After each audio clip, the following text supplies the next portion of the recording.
The planet Veth Prime was famous across the galaxy. Every intelligent species knew its name. Every warrior dreamed of fighting in its great arena. The galactic combat trials happened here once every 3 cycles, and beings from 100 different star systems came to watch. The arena itself was massive. It could hold 200,000 spectators. The seats rose high into the purple sky of Veth Prime, and the fighting floor was made of dark stone that had seen the blood of countless warriors.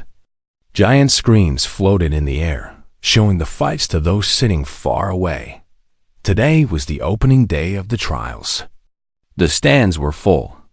Creatures of all shapes and sizes filled the seats. Some had scales. Some had fur. Some had no bodies at all and floated like clouds of colored gas. They all came for the same reason. They came to see the strongest fighters in the galaxy prove themselves. Commander Torak stood in the center of the arena. He was a Velisan, and the Velisans were known as the greatest warriors in the galaxy. Torak was the greatest of them all. He stood over 2 meters tall.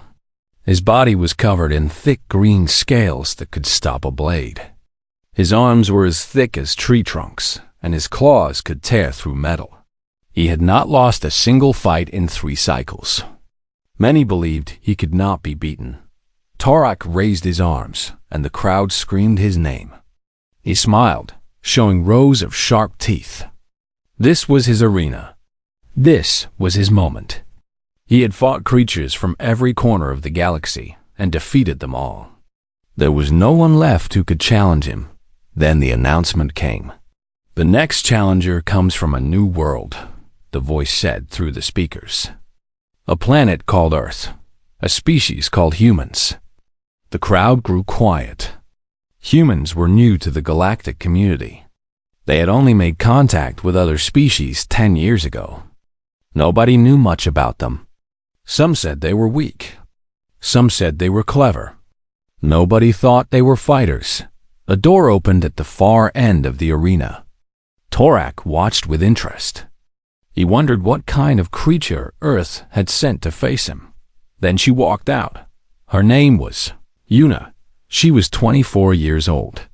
She stood about 160 centimeters tall, which was very small compared to most species in the arena. Her hair was black and tied back in a simple ponytail. She wore plain training clothes, loose pants, and a fitted top. She carried no weapons. She wore no armor. For a moment, the arena was completely silent. Then the laughter started, and it began with the Velisans in the front rows. They pointed at Yuna and laughed so hard that tears ran down their scaled faces. The laughter spread through the crowd like a wave. Soon, 200,000 beings were laughing at the small human woman walking across the arena floor. Yuna kept walking. Her face showed nothing. She did not look at the crowd. She did not react to the laughter. She simply walked toward the center of the arena with steady, quiet steps. In the human delegation box, a young man named Tay gripped the railing so hard his knuckles turned white. Yuna was his sister. He had trained with her since they were children. He knew what she could do. But watching all these aliens laugh at her made his blood boil. "Calm down," said Minho, the human ambassador. He was an older man with gray at his temples and a calm face. "She doesn't need you to defend her." "They're laughing at her," Tay said through his teeth. "Let them laugh," Minho replied. "They won't be laughing for long." Down in the arena, a Velisan diplomat leaned toward his companion. "This is an insult," he said. "They send us a small female? A child? Does Earth not understand what the combat trials are?" "Perhaps they have no real warriors," his companion replied. "Perhaps this is the best they have." They both laughed again. Yuna reached the center of the arena and stopped. She stood about 10 meters from Commander Torak. The size difference between them was almost comical. Torak was like a mountain. Yuna was like a flower growing at its base. Torak looked down at her.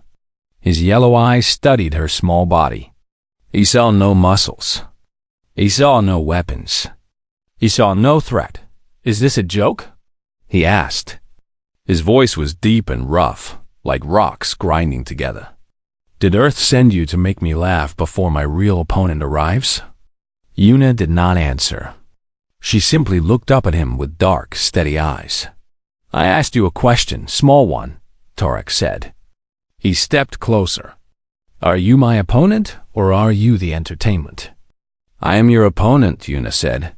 Her voice was soft and calm. Torak laughed.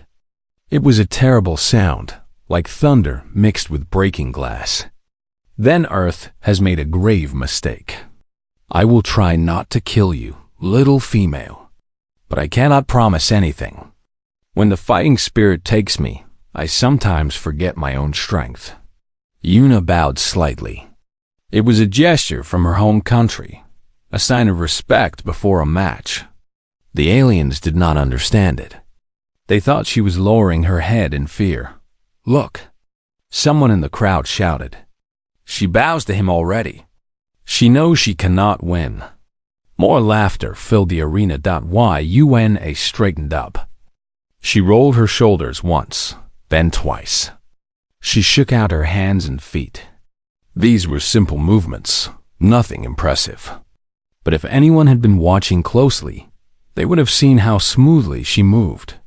They would have noticed that every motion was precise and controlled. They would have understood that this was not a frightened girl. This was someone who had trained her body for her entire life, but nobody was watching closely. Nobody thought they needed to. The announcer's voice boomed through the arena once more. "The match will begin in 60 seconds. Fighters, prepare yourselves." Torak cracked his neck. He flexed his massive claws. He was already thinking about his next opponent. This match would be over in seconds. The human was too small, too weak. He would grab her, throw her to the ground, and the crowd would cheer. It would be easy. Yuna took a deep breath. She felt the air fill her lungs. She felt the stone floor beneath her feet. She felt the weight of her body, perfectly balanced. She had trained for moments like this since she was 6 years old. Her grandmother had taught her mother. Her mother had taught her. 3 generations of knowledge lived in her muscles and bones. The crowd continued to laugh. The aliens continued to mock. Commander Torak continued to smile. None of them understood what was about to happen. The countdown began. The countdown ended. A loud horn filled the arena. The match had begun. Commander Torak did not waste time. He was a warrior who believed in finishing fights quickly. The longer a battle lasted, the more chances for mistakes. So he moved immediately, his massive body crossing the distance between them in 3 huge steps. The crowd cheered. They loved watching Torak fight. He was power itself. He was strength given form. Every step he took shook the arena floor. Every swing of his arm could crush stone. Yuna stood perfectly still. She did not run. She did not back away. She simply watched him come toward her with those dark, calm eyes. Too scared to move? Torak laughed as he reached her. "Don't worry. It will be over soon." His right hand shot forward. It was impossibly fast for something so large. His clawed fingers closed around the collar of her training shirt. He lifted her off the ground like she weighed nothing at all. Her feet dangled in the air. 30 centimeters above the stone floor, the crowd exploded with noise. 200,000 voices screamed and cheered. This was what they wanted to see. The mighty Torak had captured his prey.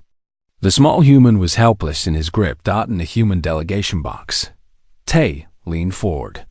His heart was pounding, but his eyes were sharp. He was watching his sister's hands. "Now," he whispered under his breath. "Do it now." Torak pulled Yuna close to his face. He wanted to see the fear in her eyes. He wanted to smell her terror. All his opponents showed fear at this moment. It was his favorite part of any fight, but there was no fear in Yuna's eyes. There was only focus. Any last words, Earthling? Torek asked.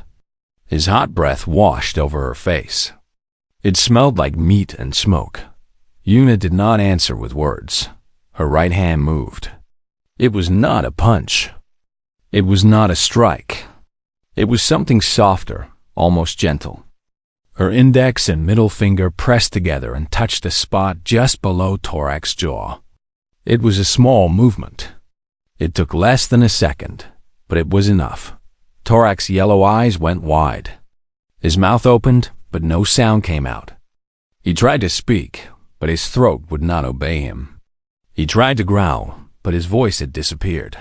His grip on Una's collar loosened. His massive fingers uncurled. She dropped to the ground and landed lightly on her feet. Torek stumbled backward. His hands went to his throat. What was happening? What had she done to him? He could feel his heart beating. He could feel air moving through his lungs. But he could not make a single sound. He tried to roar. Nothing. He tried to whisper. Nothing. He tried to scream. Nothing. The crowd had gone silent. Nobody understood what was happening. One moment, their champion had the human in his grip. The next moment, he was stumbling around the arena, clutching his throat like a dying animal. Una stood calmly in the center of the arena. She had not even broken a sweat. She watched Torek struggle with the same expression she had worn since she arrived. Calm, patient, focused. Torek's legs gave out. He fell to his knees. The impact shook the arena floor. He looked up at Una with confusion and fear in his eyes. How had this happened? He was the strongest warrior in the galaxy. He had never been defeated. And now he was on his knees before a small human female who had barely touched him. He tried to stand, but his body would not cooperate. His muscles felt strange, disconnected.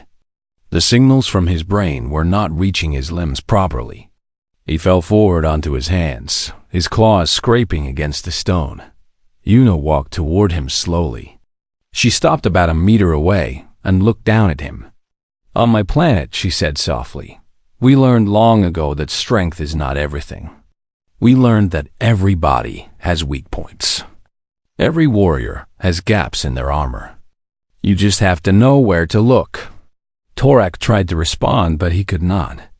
His voice was gone. That spot I touched, Una continued, is where several important nerves meet. On your species, it connects your brain to your voice and your major muscle groups. I didn't hurt you.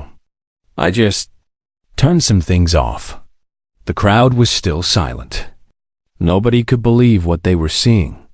Then Torek's eyes rolled back in his head. His massive body collapsed onto the arena floor.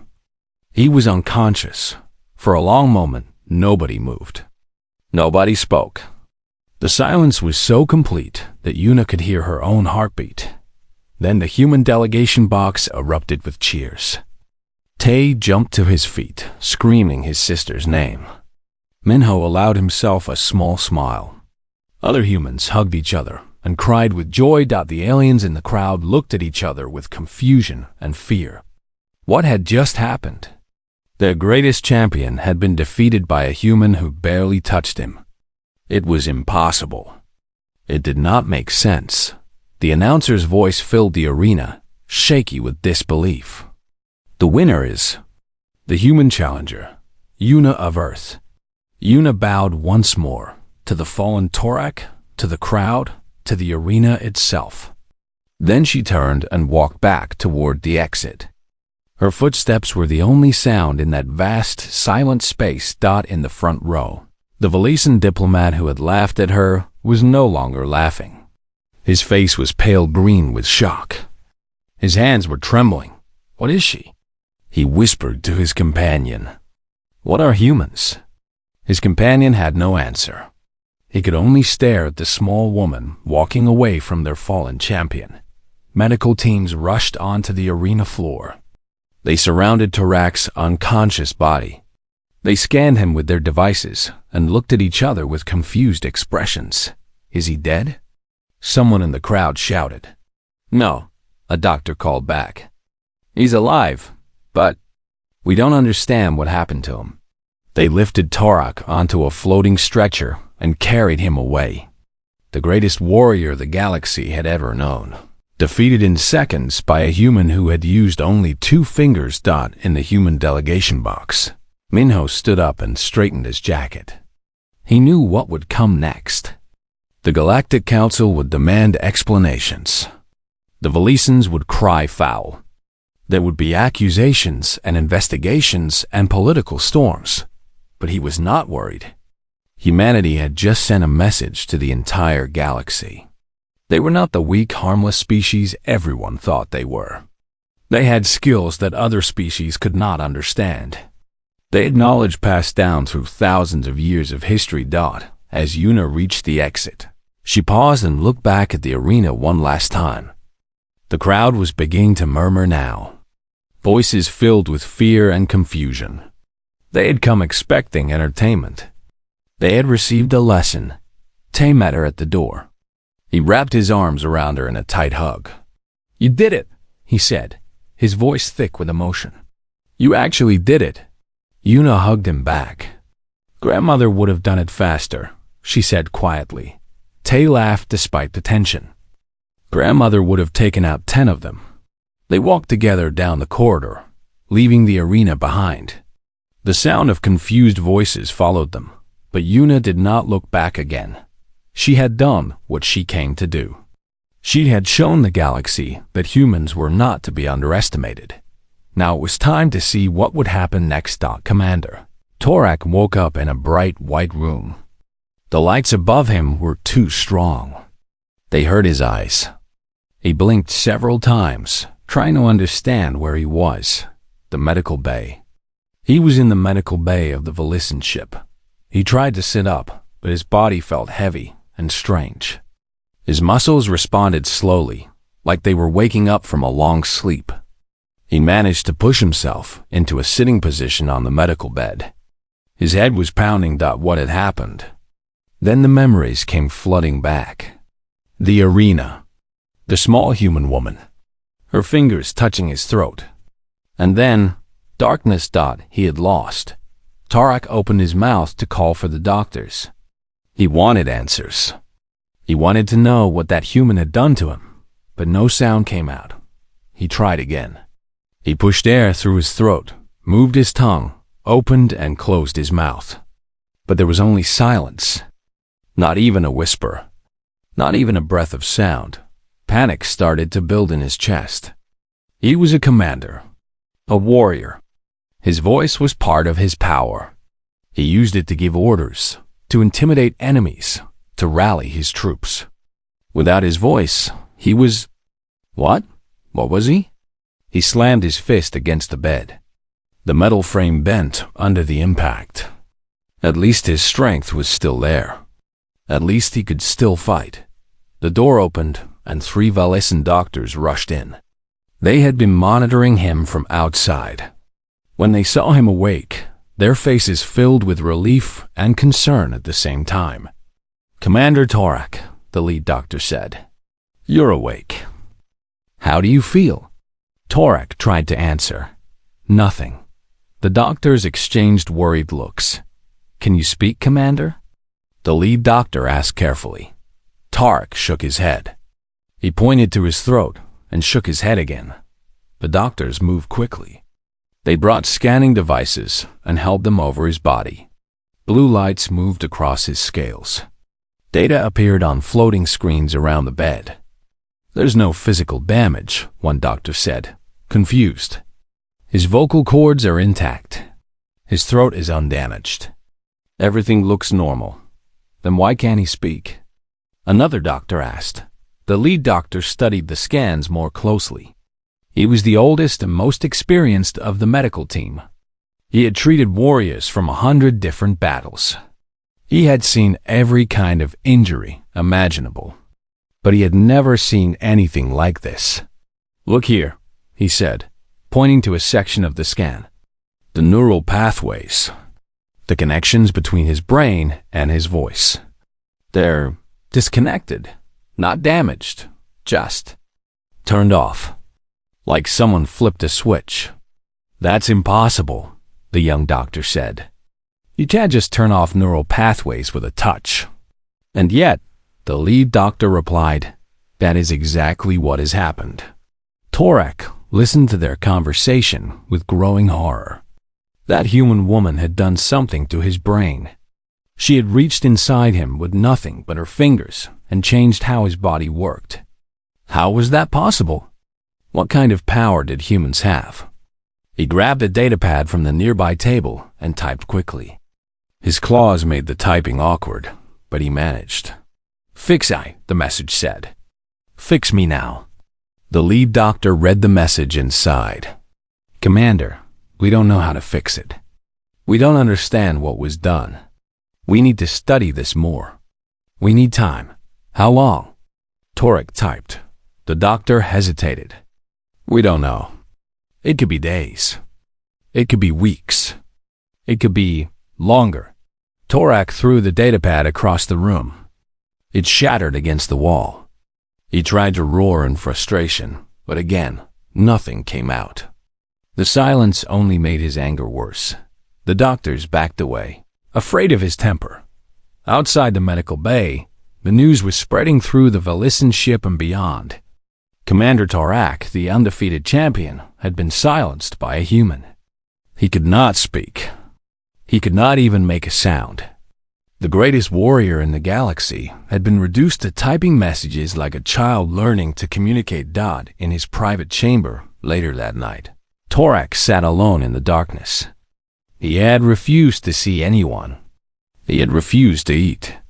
He just sat there, staring at the wall, replaying the moment over and over in his mind. 2 fingers. A gentle touch. That was all it had taken. He had grabbed her collar. He had lifted her off the ground. He had been in complete control. Victory was certain. And then she touched him, and everything changed. How had she known where to touch? How had she known what would happen? Velisan anatomy was not common knowledge. Their nervous system was complex and well protected by their scales. Yet this human had found the exact spot that would disable him without causing any visible damage. It was not luck. It could not be luck. She had known exactly what she was doing. Torak thought about her eyes. Those dark, calm eyes that showed no fear. He had seen many opponents in his life. He had seen warriors twice his size. He fought creatures with weapons built into their bodies. All of them had shown fear when he grabbed them. All of them had panicked, but not her. She had been completely calm. She had looked at him like she was simply waiting for the right moment, because she was, he realized. She was waiting for him to grab her. She wanted him to get close. She needed him to bring her within reach of that spot on his neck. He had walked right into her trap. Torak lowered his head into his hands. For the first time in his life, he felt something he had never felt before. It was not anger. It was not pain. It was something deeper and more troubling. It was doubt. He had always believed that strength was everything. He had built his entire life around being the strongest, the fastest, the most powerful. And it had worked. He had won every fight. He had earned every honor. He had become a legend, but this small human had shown him something terrible. Strength was not everything. There were other kinds of power in the galaxy. There was knowledge. There was skill. There was the ability to find weakness and use it. The humans were not strong. They were not fast. They did not have claws or scales or natural weapons of any kind. But they had something else, something dangerous. They knew how to break things. They knew how to find the gaps in any armor. They knew how to bring giants to their knees. Torak sat in the darkness for hours, unable to speak, unable to roar, unable to do anything but think. And the more he thought, the more he understood. He had not just lost a fight. He had been taught a lesson. A lesson about power. A lesson about weakness. A lesson about what it truly meant to be a warrior. And somewhere on Veth Prime, a small human woman with dark eyes was probably sleeping peacefully, not even thinking about the giants she had destroyed. That thought hurt more than any wound he had ever received. The Galactic Council chamber was full of angry voices. Representatives from dozens of species sat in their designated areas, all of them talking at once. The noise was overwhelming. The Valisan ambassador was the loudest of all. "This is an outrage," he shouted, slamming his fist on the table. "The human used an illegal weapon. There is no other explanation." "There was no weapon," the Corvani representative replied calmly. The Corvani were a logical species who valued facts over emotions. The arena sensors detected nothing. No energy signatures. No hidden devices. Nothing. Then she used some kind of poison. A chemical agent. The medical scans show no foreign substances in Commander Torak's body. The Corvani continued. Whatever happened to him was done purely through physical contact. "Impossible!" The Valisan ambassador screamed. "I demand justice. I demand that the human be arrested and examined." The council chamber erupted again. Different species took different sides. Some agreed with the Valisans. Some defended the humans. Some simply wanted more information before making any judgment. In the middle of this chaos, the human delegation waited patiently. Ambassador Minho sat with his hands folded, his face calm and unreadable. Beside him, Yuna sat quietly, looking almost bored. Tay stood behind them, his arms crossed, watching the arguing aliens with barely hidden contempt. Finally, the council president called for order. She was a tall being from a species called Devarth. Her skin was blue, and her eyes could see in every direction at once. "Enough," she said, her voice cutting through the noise. "We will have order in this chamber. Ambassador Minho, the council demands an explanation. What did your representative do to Commander Torak?" Minho stood slowly. He looked around the chamber, meeting the eyes of as many representatives as he could. Then he spoke. "First, let me be clear," he said. "There was no weapon. There was no poison. There was no illegal technology of any kind. What you saw in the arena was simply a demonstration of human knowledge." "Knowledge?" The Valisan ambassador scoffed. "What knowledge can make a warrior lose his voice with a single touch?" Minho smiled politely. "The knowledge of how bodies work." He touched a button on the table in front of him. A holographic display appeared in the center of the chamber. It showed images of Earth, of humans, of their history. "Humans evolved on a difficult planet," Minho began. "We call it Earth. It is what galactic scientists would classify as a death world. Extreme temperatures, dangerous predators, poisonous plants and animals, natural disasters. Our planet tried to kill us every single day." The images showed ancient humans fighting against wild animals, surviving floods and fires, building shelters against the cold. "We are not the strongest species in the galaxy," Minho continued. "We are not the fastest. We do not have natural weapons like claws or fangs. We do not have armor like scales or thick hide. By all logical measures, we should have gone extinct millions of years ago. Then how did you survive?" The Corvani representative asked, genuinely curious. "We learned," Minho said simply. "We watched. We studied. We figured out how everything worked." The holographic display changed. Now it showed ancient texts, diagrams of the human body, drawings of pressure points and nerve clusters. Thousands of years ago, our ancestors discovered that every body has weak points. Places where a small amount of force can cause great effects. They mapped these points. They studied them. They passed this knowledge from generation to generation. Yuna stood up. She walked to the center of the chamber where the hologram was displayed. Every eye in the room followed her. "On Earth," she said, her voice soft but clear, "we call this martial arts. It is not just fighting.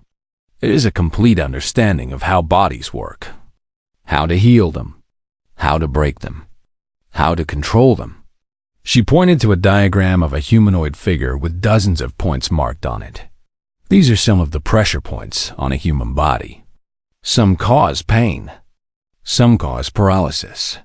Some can knock a person unconscious. And some, she pointed to a spot on the neck, can disable specific functions without causing any lasting damage. The chamber was completely silent now. Everyone was listening. "I studied Commander Torak before the match," Yuna continued. "His species has a similar nervous system to humans, just arranged differently.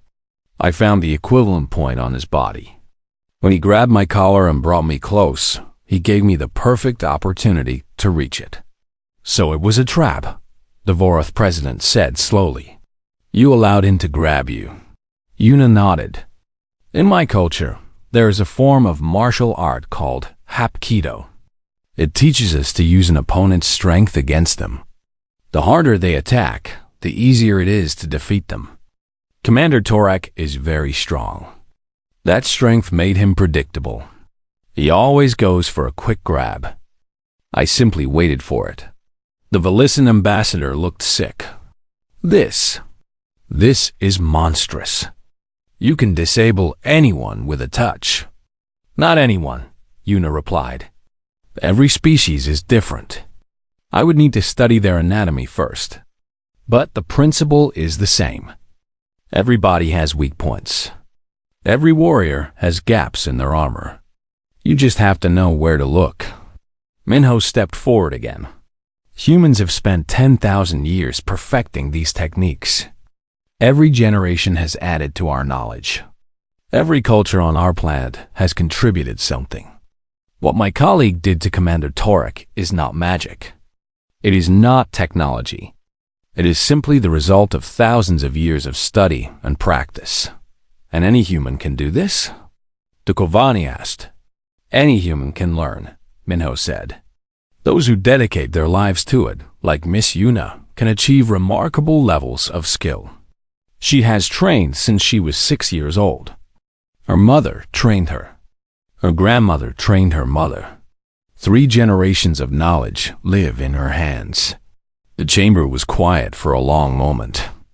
The representatives were processing this information. They were looking at the small human woman in a completely new way. She was not weak. She had never been weak. She was simply using a different kind of strength.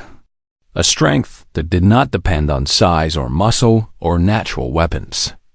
A strength built on knowledge and skill and endless patience. The Velisan ambassador seemed to shrink in his seat. His anger had faded, replaced by something that looked almost like fear. "And your species has had this knowledge for thousands of years?" he asked weakly. Minho nodded. "Long before we built rockets. Long before we discovered electricity. Long before we had any technology at all. We learned to fight with nothing but our bodies and our minds." The Vorath president leaned forward. "Why have you never shared this knowledge with the galaxy?" Yuna answered before Minho could speak. "Because it is dangerous," she said simply. "In the wrong hands, this knowledge can cause great harm. We share it only with those who prove they are worthy, those who understand that true strength is not about hurting others. It is about protecting those who cannot protect themselves." She looked directly at the Velisan ambassador. "Commander Torak grabbed my collar. In my culture, that is considered an attack. I responded appropriately. I did not kill him. I did not permanently harm him. I simply stopped him." She paused, then added, "If I had wanted to kill him, he would be dead." Those words hung in the air like a cold wind. Every being in the chamber felt a chill run through them. The small human woman was not making threats. She was simply stating facts. And somehow, That made it even more terrifying. Minho cleared his throat. The human delegation has no desire for conflict with any species. We come in peace. We wish to be friends and allies to all. But we also wish to be clear. We are not helpless. We are not weak. And we will defend ourselves if we must. The council president nodded slowly. I believe this matter is settled. No rules were broken. No weapons were used. The match was fair. The Valisan ambassador opened his mouth to protest, but no words came out. What could he say? The humans had beaten their champion fairly. They had done it with nothing but knowledge and skill. They had done it with 2 fingers dot as the council session ended. Yuna walked back to her delegation. She could feel every eye in the chamber following her. Every species looking at her with a mixture of fear and respect. Good, she thought. Let them look. Let them understand. Humanity was not to be underestimated. Not anymore. 3 months passed. The galaxy had not forgotten what happened on Veth Prime. News of Yuna's victory had spread to every inhabited world. Humans were no longer seen as the weak newcomers. They were seen as something much more interesting. Something much more dangerous. Trade agreements with Earth increased. Diplomatic visits became more frequent. Other species wanted to learn more about these strange, soft creatures who could defeat giants with a touch. Some wanted to be their friends. Some wanted to be sure they never became their enemies. On the Valisan homeworld, Commander Torek sat in a garden outside his family's home. It was a beautiful day. The purple sky was clear, and the wind carried the scent of flowering trees. But Torek barely noticed any of it. He was practicing his voice. The river, he said slowly. The words came out rough and broken, like stones grinding together. The river flows. His voice had returned 3 weeks ago. The human doctors had shared the reversal technique freely, asking for nothing in return. Torak's own doctors had applied it, and slowly his neural pathways had reconnected. But speaking was still difficult. His voice was not what it used to be. The thunderous roar that had terrified thousands of opponents was gone. What remained was weaker, rougher, like the voice of an old warrior at the end of his life. Still, he could speak. That was more than he had expected. A servant approached and bowed. "Commander, you have a visitor?" Torek turned. His eyes widened. Yuna stood at the entrance to the garden. She wore simple traveling clothes. Her dark hair was loose around her shoulders. She looked exactly as she had in the arena, small and unremarkable and utterly calm. "May I enter?" she asked politely. Torek stared at her for a long moment. Part of him wanted to send her away. Part of him wanted to attack her, to try again, to prove that their first meeting had been a mistake. But he didn't either. "Enter," he said, his broken voice barely loud enough to hear. Yuna walked into the garden. She stopped a few meters away from him and bowed slightly, just as she had in the arena. "I heard your voice has returned," she said. "I am glad. Why are you here?" Torek asked. There was no anger in his voice, just tired curiosity. Yuna considered the question carefully before answering. "I came to make sure you were healing well. And I came to talk." "Talk about what?" "About what happened. About what it means." Torek laughed bitterly. The sound was rough and painful. "What it means? I will tell you what it means. It means I was a fool. It means I believed strength was everything. It means a small human woman taught me how wrong I was."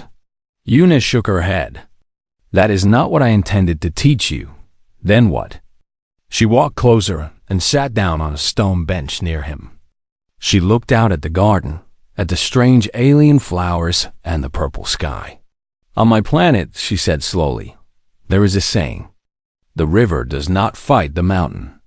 It flows around it and wears it down." Torek frowned. I do not understand. The river is not stronger than the mountain, Yuna explained. The mountain is huge and solid and has been standing for millions of years. But the river does not try to break the mountain with force. It finds another way. It uses time and patience and persistence. And eventually, the river carves a path right through the mountain. She turned to look at him. You are the mountain, Commander. Strong, solid, unmoving. I am the river. I do not have your strength. I never will.